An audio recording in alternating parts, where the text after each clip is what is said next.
तो ये जो पीओवी है ये हर्ष राजपूत का है, जो डॉक्सी का है उसका। तो इसमें देखो आप, इसका राइट इंडेक्स पे क्राउच है और थंब फायर है, ठीक है। इसमें प्रॉब्लम क्या होगा, जैसे आप रिच के नीचे हो, आप डाउन द रिच पे हो और आपको रिच के नीचे से डैमेज ऑन द रो करना है, तो ये जब थंब फायर से करेगा तो इसका एम कभी कभी देखना, एम शेक कैसे होगा, इसका जायरो पे हाथ टाइटली नहीं बैठेगा, समझ रहे हो, क्योंकि राइट इंडेक्स से वो टैपिंग कर रहा है, फिर राइट थंब से शॉटगन का टैपिंग कर रहा है, तो टैपिंग करते करते ना कभी कभी जायरो का जो कैमरा है वो हिलेगा, समझ रहे हो, उससे के कारण एम उसका बिगड़ेगा। जो 1 2 3 बंदे आ रहे थे उसको मारते वक्त जो दिक्कत होती है ना, 1 2 बंदे आ रहे हैं या 3 बंदे आ रहे हैं, ये मान लो दोनों को आइसोलेट करके मारना, अलग करके, तो उसमें डिले हुआ, डिले बोल रहा हूँ, उसको आइसोलेट करके अलग करके जब मारना रहता है स्प्लिट करिए, तो उसका एम कभी कभी चिपकेगा नहीं। ये मैंने एक्सपीरियंस किया था। सो दैट इज़ वाई मैंने मतलब स्नैक्स भैया का जो कंट्रोल था उसको स्विच करके एकदम एडमिनो का कंट्रोल किया, बस एफ बटन ऊपर रख दिया। दैट इज़ द मेन पूरा का पूरा सिस्टम है। और एफ वाला बटन जो है वो स्नैक्स भाई का राइट थंब पे ही है, एडमिनो का लेफ्ट इंडेक्स पे है, ताकि वो क्विकली कर सके।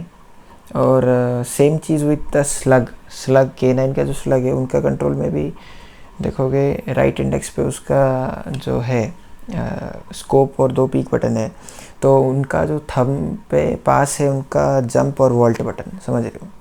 तो जंप करते करते वो नहीं मार सकते, जंप मारोगे फिर उसके बाद माइक्रो सेकेंड का डिले होगा, फिर आप शूट करोगे थंब शूट से, तो ये चीज़ें डिले होती है। आपको यूएमपी हो, शॉटगन हो, आपको फायरिंग करते करते जंप करना पड़ता है।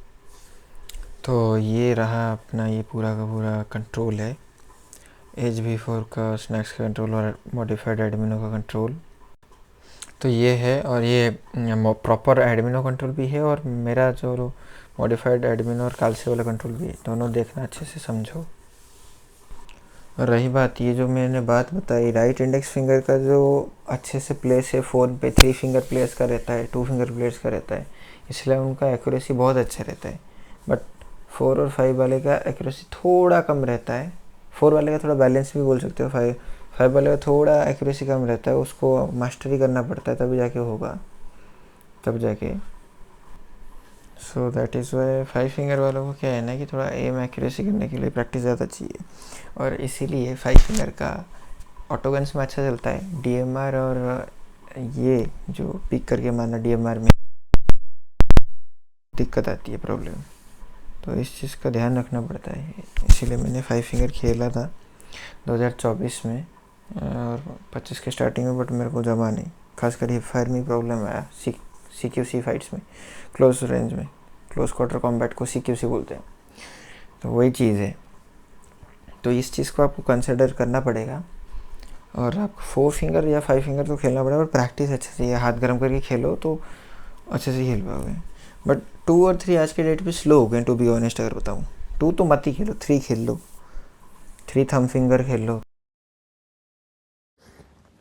हेलो गाइस, आज सभी को ये चीज़ मैंने नोटिस किया, स्नैक्स भाई के कंट्रोल पे मैं खेल रहा था अभी 4 फिंगर थंब शॉट, उसमें मैंने बस प्रोन बटन को अपने स्कोप पिन बटन के जो लेफ़्ट इंडेक्स पे है वहाँ पे रखा, और उसमें मेरे को एक दिक्कत आया जो मैंने एक्सपीरियंस किया।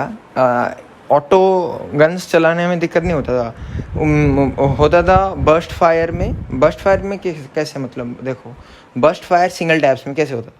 मान लो बंदे तुम्हारे सामने है, मतलब M16 चला रहे हो, या फिर ऐसे गन्स हो जो टैप करना पड़ता है, बर्स्ट हो या सिंगल हो, या मिनी 14 चला रहे हो, शॉटगन चला रहे हो, शॉटगन जितने भी S12 के हो, DBS हो, S186 हो या S686 हो, तो उसमें सीन क्या होता था, मैं मतलब तुम राइट इंडेक्स से ही क्राउच करोगे और राइट थंब से ही शूट करोगे ना, तो तुम शूट कर रहे हो और क्राउच कर रहे हो, 2 एट ए टाइम नहीं होता था। और ये क्राउच एंड शूट जो है बहुत इंपॉर्टेंट चीज़ है, और वो गेम में मतलब वो बहुत मैटर करता है। आप रिच पे हो, क्राउच किए, थोड़ा बच गए, मान लो आप किसी ब्रोकन वॉल के पीछे हो, या फिर आप मान लो आप हाइट पे हो, बंदा जो है ऊपर है, तो आप डैमेज दो अंदर कर सकते हो, मतलब क्राउच कर सकते हो, देन स्टैंड हो सकते हो, देन शूट कर सकते हो, देन क्राउच।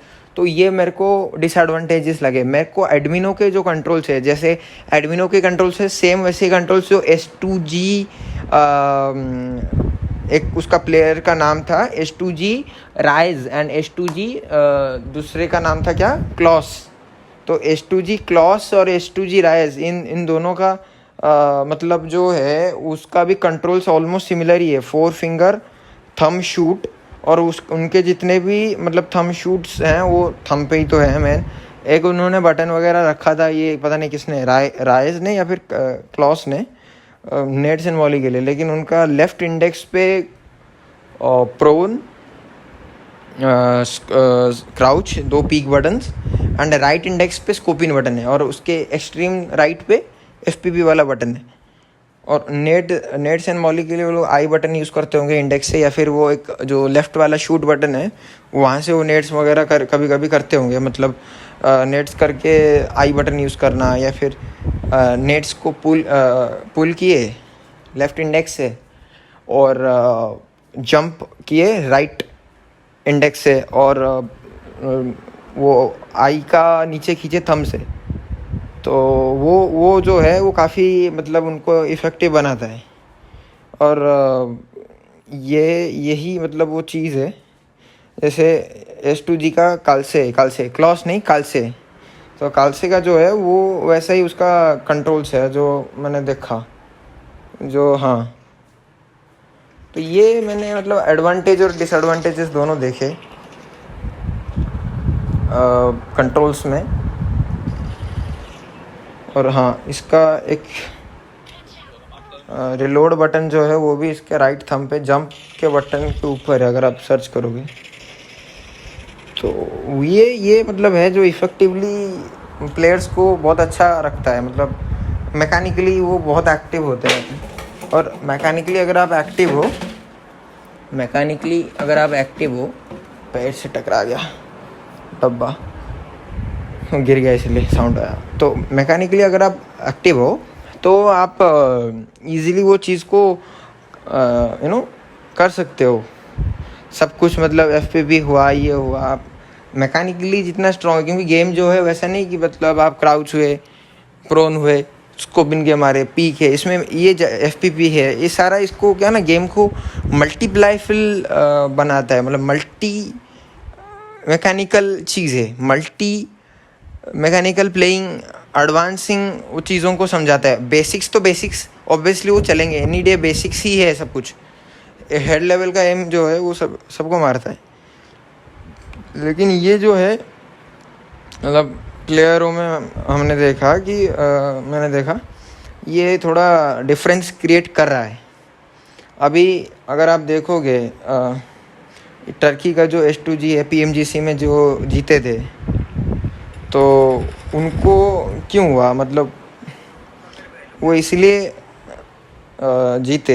अगर आप देखोगे ये वाला कंट्रोल जो है बहुत है। अभी एडमिनो भी वैसे ही सेम कंट्रोल्स में खेल रहा है, और मैंने देखा मेरे को काफ़ी इफेक्टिव लगा। मतलब आप शॉर्ट गन चला रहे हो आप आराम से, लेकिन हाँ उसमें जॉयस्टिक ऐसा खुल लेफ़्ट राइट नहीं दे सकते, क्योंकि आप उसी जगह पे क्राउच करोगे तो थोड़ा वो मतलब एकदम खुले में आप मतलब एक्सट्रीम लेफ्ट चले गए, एक्सट्रीम राइट चले गए, वो नहीं होता। लेकिन कर सकते हो, कोई बीटी नहीं है, क्योंकि आप क्राउच को बस टैप या होल्ड करो तो हो जाता है। तो आपको एक ही बार में क्राउच करके फिर से अनक्राउच करना है, मतलब 2 बार आपको टैप करना है। और होल्ड करोगे तो क्राउच या वो होल्ड पे ही रह जाएगा, और टैप अनटैप करोगे तभी जाके आपका प्लेयर जो है उठक बैठक करेगा, मतलब सिट होगा, बैठेगा, फिर उठेगा। तो क्लोज रेंज में जो है काफ़ी इफ़ेक्टिव है वो चीज़ें। तो ये बेसिकली हमने देखा बहुत फ़र्क डालता है ओवरऑल जो, इसलिए S2G जो है PMGC में मतलब गन फाइट्स में काफ़ी फियरलेसली खेल रही थी। और नेट्स वगैरह का यूज़ करना, ये देखो S2G ये है राइज, उसका लेफ़्ट इंडेक्स पे जहाँ पे क्राउच है, 2 पीक है, प्रोन है, क्राउच प्रोन एंड ये क्या है इसका ट्रांसपेरेंसी क्या है, हाँ 2 पीक, और एक छोटा सा शूट बटन है लेफ़्ट इंडेक्स का। तो ये जो है काफ़ी आप देखोगे इफ़ेक्टिव है। अब क्लॉस का देखते हैं। क्लॉस का जो है S2J क्लॉस, ये वीडियो मैं ज़रूर डालूँगा क्यों क्यों मतलब सारे प्लेयर थंब शूट्स में इतने कन्वर्ट हो रहे हैं थंब शूट 4 फिंगर पे, और क्यों मतलब इफ़ेक्टिव भी लग रहा है। मैं भी मतलब खुद गन फाइट्स जब ले रहा हूँ मेरे को ये काफ़ी मतलब ईजी लगा कि हाँ यार मारना इसमें थोड़ा ईजी है। और देखो सारे S2G कैसिटलेरी, ये कौन है भाई?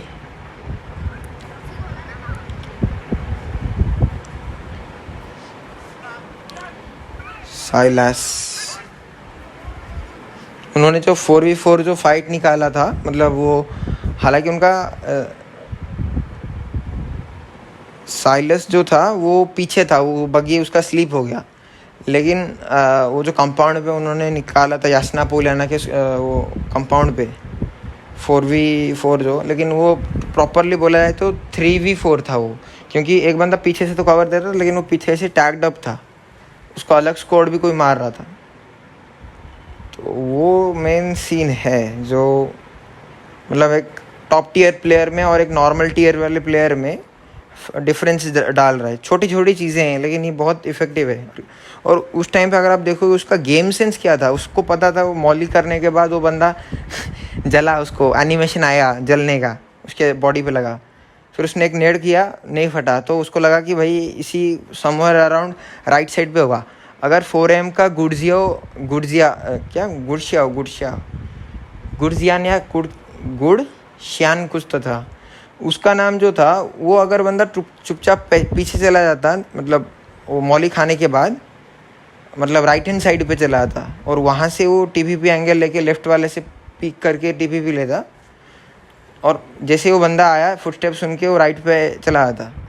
आई थिंक वो लैन भी खेल रहे थे, लैन पे बहुत शाउटिंग भी होता है, हालांकि नॉइस कैंसिलेशन वाला पहना होता है, वो भी एक हो सकता है प्रेशर में आगे थोड़े, तो वही है इसलिए 1v4 निकल गया पूरा वो गेम।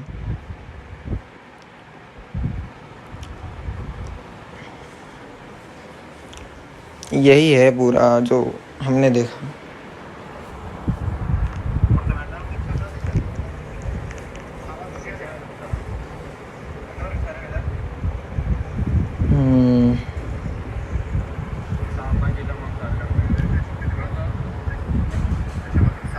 और ये लोग दो थंब स्लीव्स भी यूज़ करते हैं, काल से जो है दो थंब स्लीव्स यूज़ करते हैं, सारे करते हैं ना,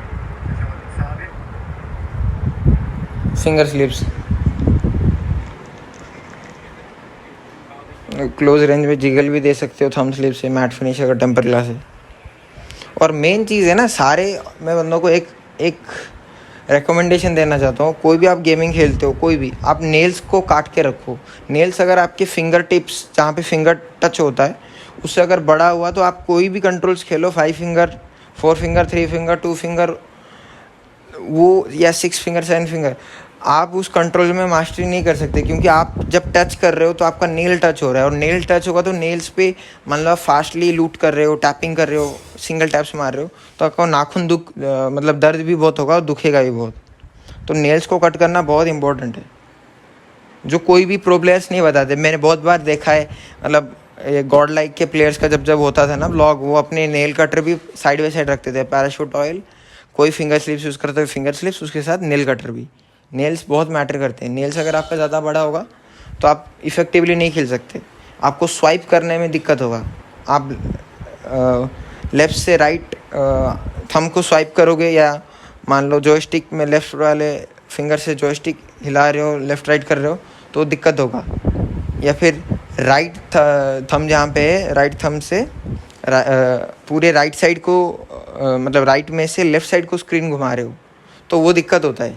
तो इसलिए नेल्स जो है आप अपना कट करके रखो, नेल्स कट करोगे तो एक्यूरेसी भी बहुत अच्छा आता है। ये एक बहुत बड़ा टिप है, बहुत बड़ा मतलब बोलते हैं ना नॉलेज है, छोटी सी है, लेकिन मैं क्लैश ऑफ क्लैंस के टाइम पे भी मैं देखा हूँ, मतलब वो तो टैपिंग गेम था ना, उसमें तो जायरोस्कोप था ही नहीं ना, उसमें फास्ट वाला जो भी था, आप ट्रूप्स को कितना जल्दी टैप करके उनके आइकन्स पे आप डिप्लॉय करते हो उसको, मतलब फिंगर्स पे वो होता था, कोई प्लेयर 2 फिंगर वाला डिप्लॉयमेंट करता था इंडेक्स से और मिडिल फिंगर से, जैसे बॉलर्स हो गए, या फिर आप बॉलर्स हो गए, या फिर स्पैम अटैक्स आप कर रहे हो, बॉलर्स हो गए, बैलून्स हो गए क्लैश ऑफ क्लैंस में, सेम विद क्लैश रॉयल में भी होता था। और सर्जिकल अगर आप डिप्लॉयमेंट कर रहे हो तो उसमें आप 2 फिंगर लगा के धीरे धीरे करके आप करोगे, मतलब लून्स को 2-4 2-4, हॉक्स को 2-4 2-4 वैसे। तो उसके अटैक स्ट्रेटजी है, जिसको खेला है वो उसको पता है। लेकिन ये चीज़ जो है आप ज़रूर पॉइंट आउट रखो। मैंने इस पे जानबूझ के मतलब ये रिकॉर्डिंग कर रहा हूँ और ये अपने यूट्यूब पे भी डालूँगा, जो मैंने पूरा देखा ग्लोबल लेवल पे प्लेयर्स का। इसलिए पैरा बॉय भी खुद अभी राइट जो है ना, राइट इंडेक्स पे अपना स्कोपिन बटन रखा है जानबूझ के, क्योंकि फटाक से एडीएस खोला, एडीएस ओपन बंद किया, एडीएस मैंने स्कोपिन किया, तो होल्ड पे रहता है। तो मतलब कभी भी प्लेयर जो है मिस टैप होके वो खुला होके भी नहीं रहता, क्योंकि टैप पे होगा या फिर मिक्स्ड पे होगा तो कभी हो गया ना, टैप होने के कारण फिंगर्स में वो स्कोपिन हो जाता है, होल्ड पे जो है वो नहीं होता। तो ये काफ़ी इफ़ेक्टिव है, जो मतलब एक जो स्किल वाइज कितना बढ़ा है। मतलब 2020 में जो अलग था, 2021 में थोड़ा डिफरेंस आया, फिर 2022 में आप देखोगे पीएमजीसी में 2021 में डोमिनेट किए थे कौन, नोवा वाले। फिर 2019 में जब वो पीएमसीओ का वो था ग्लोबल पे, उन्होंने भी डोमिनेट किया था। टॉप ई स्पोर्ट्स और एक्सक्यूएफ वगैरह जो थे, जब नोवा का स्पॉन्सरशिप नहीं था। तो ये स्किल डिफरेंस आ रहा है अभी। S2G जो प्लेयर थे 2023 जनवरी में, जो 2022 के दिसंबर महीने में और जनवरी 2023 के थे, 2 महीने का या 25 दिन का तो कुछ टूर्नामेंट था ऐसा, 15 से 25 दिन का। तो ये अराउंड जो था 2 महीने के अराउंड में जो टूर्नामेंट्स था, तो काफ़ी अच्छा खेले। और ये ही है जो इफ़ेक्टिवनेस बनाता है, मतलब एक नॉर्मल प्लेयर से, नॉर्मल नहीं मतलब एक टॉप टियर से, और सबसे ज़्यादा डोमिनेटिंग टॉप टियर वाले प्लेयर्स होते हैं। छोटी छोटी चीज़ें ही हैं, लेकिन ये जब तक आप मतलब वो लोग बोलते नहीं मैं अपने कंट्रोल्स पे खेल रहा हूँ तो मेरे को वही करना है, I don't want to improve या कुछ एक्सपेरिमेंट नहीं करना है। ये आपको क्या करते हैं, अगर आप एक्सपेरिमेंट कुछ भी नहीं करते, आप मतलब डरते हो कि नहीं मेरा गेम प्ले ख़राब हो जाएगा या मैं चोक करूँगा या मैं हगूँगा, तो आप कोई इम्प्रूव भी नहीं कर सकते। क्योंकि जिसको डर है कि भाई मैं हार जाऊँगा या फिर चोक करूँगा, वो कभी जीत भी नहीं सकता। तो ये सारा खेल अपने ईगो के ऊपर भी आता है कि यार मैं कैसे हार जाऊँ, मैं कैसे ख़राब परफॉर्मेंस करूँ। इसलिए ये बात नहीं कि मतलब जो भी मतलब टू थंब प्लेयर है वो मतलब वो अच्छा नहीं खेल सकता है, लेकिन वो कवर टू कवर ही खेलेगा। क्योंकि ओपन में मान लो उसको फास्ट एकदम रिफ्लेक्स चाहिए। मैं भी देखा हूँ बहुत बार जोनाथन को वो रिफ्लेक्स से मारता हुआ, चाहे वो सॉल रोनी को हो या TF का ओमेगा को, जो TF का ओमेगा या फिर नहीं अभी CG का ओमेगा को हो। लेकिन यार वो कभी कभी होता है, लेकिन क्योंकि 2 फिंगर में और 4 फिंगर में या 3 फिंगर फ़र्क तो रहेगा, और वो मिली सेकेंड ही बहुत कुछ करता है। आप जो देख रहे हो पिंग, वो क्या है, वो भी मिली सेकेंड है। 20 ms का मिली सेकेंड और एक 120 का मिली सेकेंड में फ़र्क नहीं होता, तो वो वही है। और फास्टनेस जो है, फास्टनेस के साथ एम, ये 2 चीज़ें आपको कोई भी वॉर वाले गेम हो या फिर आप ज़िंदगी में भी अगर वॉर में हो और उस वॉर में अगर आपको जीतना है, कोई भी फाइट हो, MMA हो, बॉक्सिंग हो, उसमें भी ये चीज़ें मतलब लागू होती हैं कि आप कितने, आपका टारगेट्स पे कितना अच्छा लग रहा है, चाहे मुक्का मारो या फिर शूटिंग करो या तीर मारो या लाते कितना मार रहे हो जो किक्स, और आपका फास्ट कितना है। ये 2 चीज़ें, एम और फास्ट में चाहे वो रिफ्लेक्सेस आ गए, चाहे आप मतलब बैठ के पीक करके मार रहे हो, स्कोपिंग कर रहे हो, वो भी वही है। चाहे वो मूवमेंट हो गया, मूवमेंट करते टाइम भी जॉयस्टिक का आप लेफ़्ट राइट थंब से ही करते हो ना, वो भी तो एक टाइप का मूवमेंट है, फ्लो एनर्जी है, मतलब स्पीड है उसमें, एक्शन तो है। मतलब आप उसमें रेस्ट लिए थोड़ी बैठे हो, आप उसमें गति कर रहे हो, एक कॉन्टिन्यूस में मूविंग कर रहे हो, कॉन्टिन्यूटी में मूविंग कर रहे हो। तो वो चीज़ जो है बहुत इफ़ेक्टिव डालता है। इसलिए इंडियन प्लेयर्स को अभी तक जो ग्लोबल लेवल पे डोमिनेशन जो है वो क्यों नहीं हो रहा, क्योंकि ये लोग कभी एक्सपेरिमेंट नहीं करना चाहते नए नई चीज़ों पे। एक्सपेरिमेंटिंग चीज़ मैंने देखा एक बात का, एडमिनो का जैसा है, वो बहुत अच्छा उसने गेम प्ले में वो दिखता है। मतलब फॉरेन प्लेयर्स जैसे यूज़ करते हैं, जंप करते टाइम FPP मारना, क्लोज रेंज फाइट ले रहे हैं, बंदा TPP ले रहा है, FPP यूज़ करना, वो सारी चीज़ें इतने इंडियन प्लेयर्स नहीं करते। वो चुपचाप TPP में खेलेंगे, कवर लेंगे, खेलेंगे, बस सीधा ऐसे ही उनका एफपी भी इतना स्ट्रॉन्ग नहीं है, इसलिए एडमिनो का गेम प्ले बहुत स्मूथ लगता है मेरे को और बहुत एक्यूरेट भी है उसका। रिफ्लेक्स, एम और एफपीपी ट्रांजिशन जो है, चाहे वो शॉटगन यूज़ करे चाहे वो M4 यूज़ करे, मतलब AR भी बहुत अच्छा लगता है, बहुत अच्छा लगता है।